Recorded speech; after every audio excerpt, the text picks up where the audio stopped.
How to lock chats on WhatsApp. This tutorial shows you how to secure private conversations with a password or fingerprint. First, open the WhatsApp application on your Android device. After that, find the chat you want to lock from your conversation list. From there, long press on the chat to select it. At this point, tap on the three dots icon at the top right corner. In the next step, tap on Chat Lock from the menu options.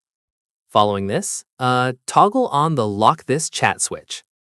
Once done, you'll be prompted to verify using your fingerprint, PIN, or password. From here, authenticate using your preferred method to lock the chat. At this stage, the locked chat will be moved to the Locked Chats folder.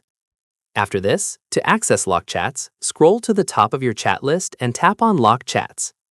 Once completed, you'll need to authenticate again to view the locked conversations.